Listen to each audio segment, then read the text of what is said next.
Some streets are just asphalt and buildings, right? A way to get you from point A to point B. But others are different.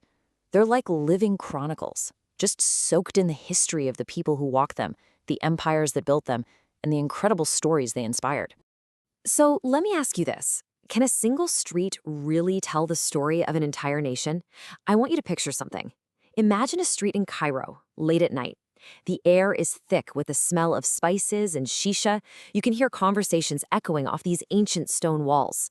And the glow from the shops and mosques lights up a path that people have been walking on for over 1,000 years. This is where our story begins. So the main character of our story today, it isn't a person, it's a place. A specific stretch of road deep in the heart of Islamic Cairo called Bain al-Kasrain. And let me tell you, this wasn't just any street. For centuries, it was the literal heart of the city.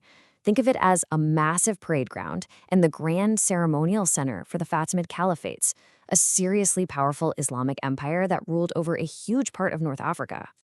So long before this street got famous from a novel, it had this incredible, rich history all its own. Let's actually dive in and see how this one single piece completely transformed over a millennium. You see, this street was in a constant cycle of creation and reinvention. Back in the 10th century, the ruling Fatimids built two massive palaces, creating this huge open plaza between them. But, dynasties change. Later rulers, the Ayyubids and then the Mamluks, they came in, tore down the old palaces, and built their own monuments instead. It's fascinating because this physical transformation, from a grand royal plaza to a dense, bustling city street, it's a perfect mirror for the story of a changing Egypt itself. And get this, the name itself, Bain al-Qasrain, is like a fossil from its past. It literally means between the two palaces, a permanent reminder of the grand structures that once defined this whole area. And this history isn't just stuck in books. If you walk down this street today, you're surrounded by these breathtaking Mamluk-era complexes. In fact, what's really wild is that only one major building from that original Fatimid period is still standing, the El Akmar Mosque. It's like the lone survivor from the street's very first chapter. Okay, so we have this real historical stage. Now let's see how it was transformed into one of the greatest works of modern Arabic literature. This is where Naguib Mahfouz comes into the picture. In the 1950s, he writes his absolute masterpiece, the Cairo Trilogy. And what did he name the very first book, the one we know in English as Palace Walk? He called it Ben al-Qasrain, tying his fictional family's story directly to the 1,000-year history of this exact street.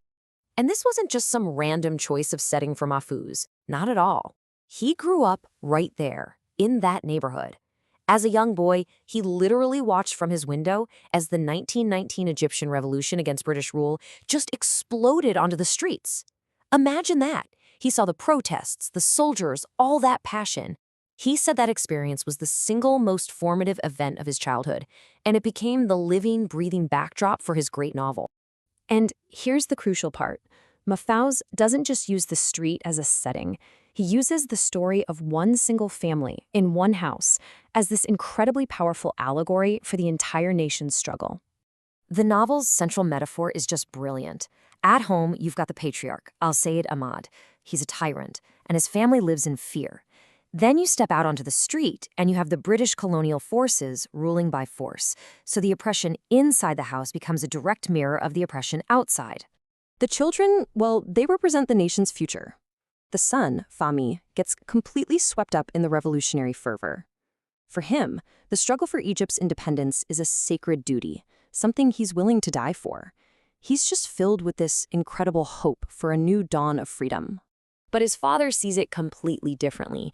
For Al-Sayyid Ahmad, his son joining the revolution isn't about freeing Egypt. It's a personal betrayal, a rebellion against his authority. And this is where you see how the huge struggle for national liberation gets tangled up with the very personal struggle for individual freedom.